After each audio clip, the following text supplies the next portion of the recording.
Heidi by Johanna Spiri. Chapter 16. A Visitor for Heidi. Dawn was breaking over the mountains, and a fresh breeze blew through the branches of the old fir tree, making the rustling sound Heidi loved so well. It woke her, and she jumped out of bed, so impatient to get to the trees that she could hardly wait to dress. But she had learnt now to like being neat and tidy, so she took the time to put her clothes on properly before she climbed down the ladder.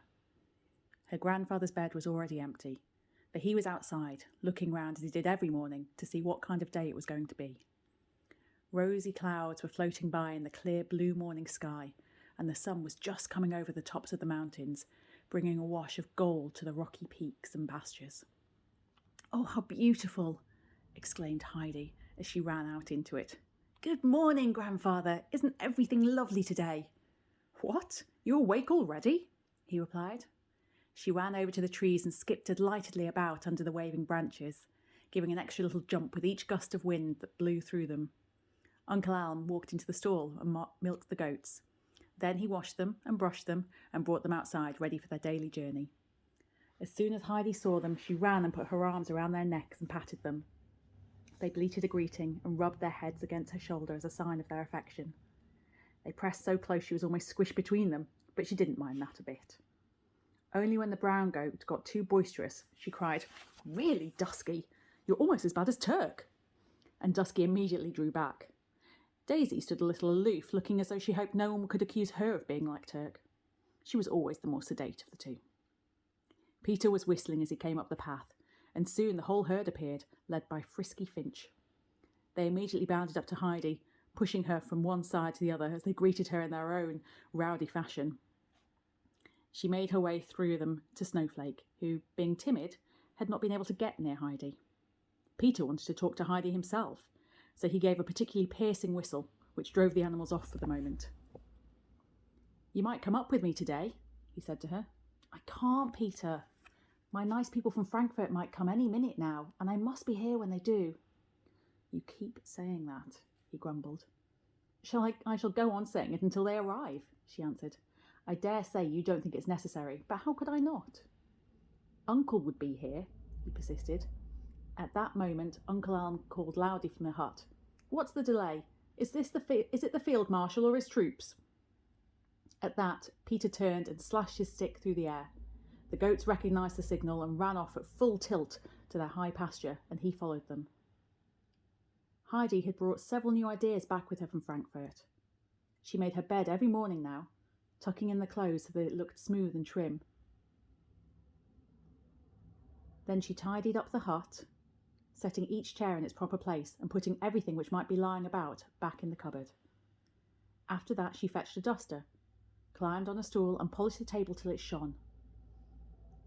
When her grandfather came in, he used to look around at her work, well pleased, and say to himself, "We look like Sunday every day now.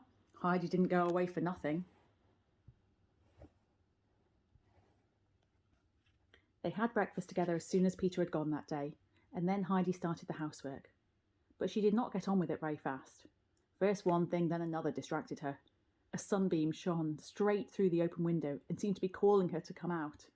Out she ran, and found everything so beautiful, the ground so warm and dry, that she could not resist sitting down for a while, just to look at the meadows and the trees and the mountains. Then she remembered she had left the three-legged stool standing in the middle of the hut, and that she had not polished the table, so up she jumped and ran in. But before long, the rustling fir trees called her outside again. Grandfather was busy in the shed, but every now and then he came out to watch her dancing about in rhythm with the swaying branches.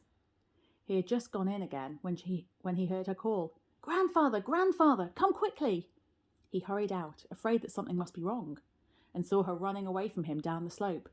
"They're coming! They're coming!" she shouted over her shoulder. "That's the doctor in front!" She rushed on and greeted him affectionately. "Doctor! Doctor! Thank you 1,000 times!"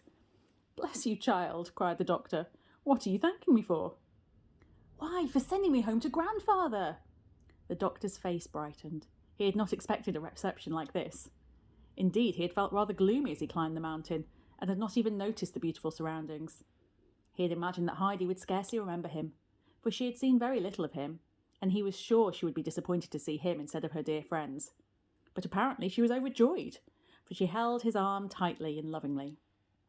"Come, Heidi," he said, talking to her, taking her hand in a fatherly way. "Take me to your grandfather and show me where you live." But she did not move. She was looking down the mountain path, puzzled.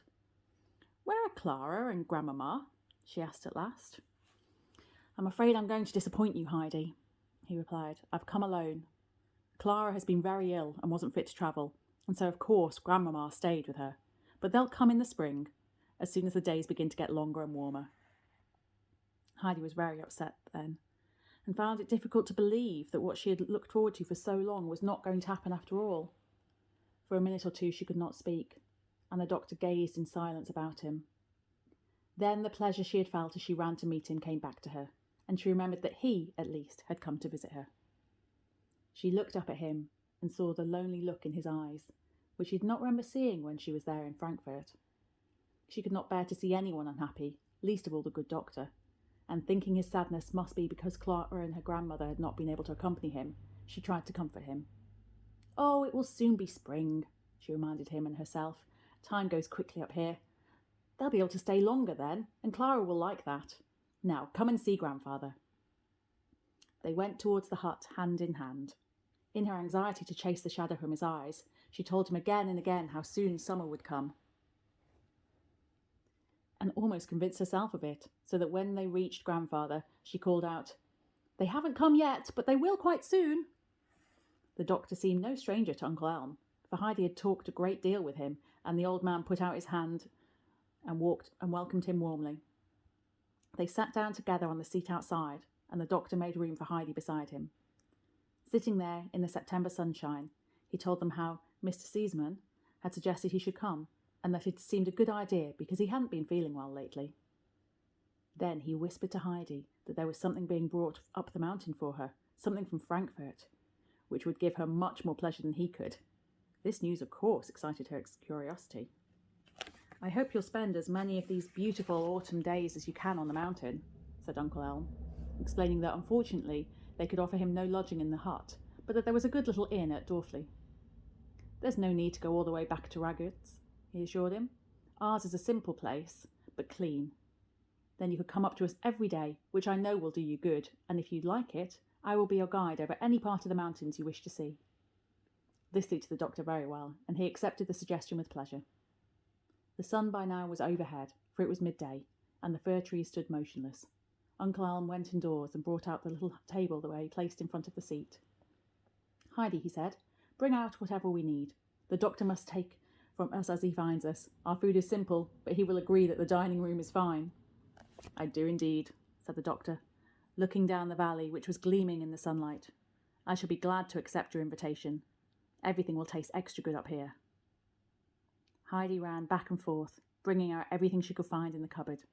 She felt very proud to be helping to entertain the doctor. Grandfather was preparing the food, and came out presently with a steaming jug of milk and a piece of golden toasted cheese. Then he cut thin slices of the delicious meat which he had dried himself in the open air during the summer, and the doctor enjoyed this meal more than anything he had eaten that year. "This is certainly the place for Clara to come to," he declared. "She would soon become a different person if she could eat as I have today, and get quite plump and rosy." There was a man coming towards them with a huge bundle on his back, and as he reached the hut, he lowered it to the ground and filled his lungs with great draughts of mountain air. "Ah, here's what came with me from Frankfurt," said the doctor. He went over and began to undo the parcel. Then he said, "Now, my dear, you can unpack it for yourself." Heidi, speechless with excitement, began at once, and when all the things had been spread out, she had just stared at them in amazement. It was only when the doctor opened the box of cakes and showed her they were for Granny to have with her coffee that she found her tongue again. She wanted to hurry down with them at once, but her grandfather suggested they would go down together later on, when it was time for the doctor to leave. Then she found the pouch of tobacco, and how pleased the old man was. He filled his pipe at once, and after that the two men sat talking on the bench, smoking and talking, while Heidi went on opening all of her lovely presents. After a while, she came across to them and waited for a pause in the conversation to say, "What you said was not right, Doctor." All these nice things put together aren't as nice as seeing you." They both laughed at this pronouncement, which the doctor said he had certainly not expected. The sun began to go down. The doctor rose, thinking it time to go to the village and see about quarters. He took Heidi by the hand, and her grandfather carried the box of cakes, the shawl, and the sausage, and thus they went off together as far as Peter's home. There Heidi said goodbye to the doctor and asked him, "Would you like to go up to the pasture with the goats tomorrow?" For this was the greatest treat she could offer him. "That'll be fine," he replied. "We'll go together." The two men went on to Norfolk, and Heidi ran up to Granny. Uncle Alm had put the presents down on the front door, and Heidi fetched them in one by one. First the cakes, and the box was so big she staggered under its weight. Then the sausage, and lastly the shawl. She brought them up close so Granny could put her hands on them and know what they were. "They've come all the way from Frankfurt, from Clara and Grandmama," she explained, and both Granny and Bridget were duly impressed. Indeed, Peter's mother had been too surprised to lend a hand, and simply stared while Heidi lugged the heavy things into the cottage. "Granny, aren't you pleased with the cakes? Feel how soft they are for you to eat." "Yes, child. What kind people they are." The old woman stroked the warm, soft shawl. "This will be wonderful in the winter. I've never looked to have anything as fine as that." Heidi was surprised that she seemed to like the grey shawl even better than the cakes, but Bridget stood looking almost reverently at the sausage on the table. She had never seen such an enormous one before, and could hardly believe that it was all for her and Granny and Peter. "I must ask Uncle what to do with it," she said, shaking her head doubtfully. "You're to eat it, that's all," declared Heidi. And then Peter came tumbling in, calling out, "Uncle Alm's just coming, and Heidi's to—" And he got no further, for his eyes fell on the sausage, and the sight quite robbed him of speech. However, Heidi guessed where he had been going to stay, and quickly kissed Granny goodbye. As a rule now, Uncle Alm never passed the hut without a cheery word for Granny, and she always listened for his step. But this time it was late. More than time for Heidi to be in bed after getting up so early, for he was very particular about her having plenty of sleep. So he just called a greeting through the door and took Heidi's hand, and together they went on, up the path, under the starry sky, to their peaceful little home.